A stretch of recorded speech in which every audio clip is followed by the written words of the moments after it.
আসসালামু আলাইকুম বন্ধুরা, তো কেমন আছেন সবাই? আশা করি সবাই ভালো আছেন। এটা হলো শিয়ালদা স্টেশনের আমরা বাইরে গেতেছে এখানে খানা খাবার নিগে। আজকে তো স্টেশনে থাকা নাকবো, দেখি যে কোনো আনে ভাত টাত পাইনি, ভাত টাত খাইয়ে এনে তারপর গাইছি। এরপরে মধ্যে ক্লিপ যেটা থাকবে একটি ক্লিপ আড়াই গেছে, তার মানে ডিলেট হয়ে গেছে। বিসি এবারে নে কাকার মোবাইল দিয়ে ভিডিও বানাইছিলাম, কাকা কইতেছে কই ডিলেট হয়ে গেছে, কিভাবে মানে একলা ডিলেট হয়ে গেছে। আলহামদুলিল্লাহ ভালো হয়েছে। আর কাকা নো গুন্ডা দিয়া হয়ে রয়েছে, ট্রেনে ওইটা বয়ে বয়ে হয়ে রয়েছে। ওখানে আমরা যাবানি ডাইরেক্ট বাড়ি নিয়ে ব্রহ্মপুত্র এক্সপ্রেস। সকাল সকাল উড়ান নগর নাকি ডাইরেক্ট একবার হুবড়ি ফেলবো। বললাম যে হুবড়ি তো প্রিয় বস্তু, হুবড়ির তো খামই, পরে হুবড়ি নিয়ে হুবড়ি খাই। আমরা তো গাইস হুবড়ি কই, এনারা কি কোন অবশ্যই কমেন্ট করে জানাবো। গাইস হুবড়িটা খায় এইরকম স্বাদ লাগলো, তার মানে পেয়ারাটা খায় এইরকম স্বাদ লাগলো। গাইস গেতের কালা তাঙ্গ অত খাওয়া দাওয়া পারতাম না, কিন্তু আইতের কালা খাওয়া দাওয়া তার মানে তামাম বেড়ে গেছে। শিয়ালদার মধ্যে আমরা ভাত খাই না, ডাইরেক্ট রুটি খাইছিলাম দিকে আঙ্গ, তার মানে খিদে একবারে পেট ধরতে আছে আবার কথা।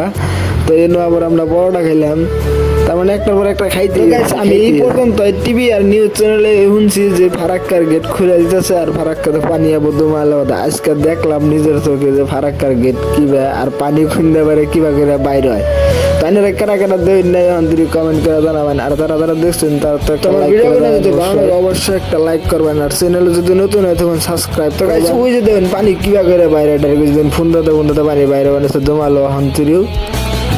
তো দেখতে থাকুন ভিডিওটা।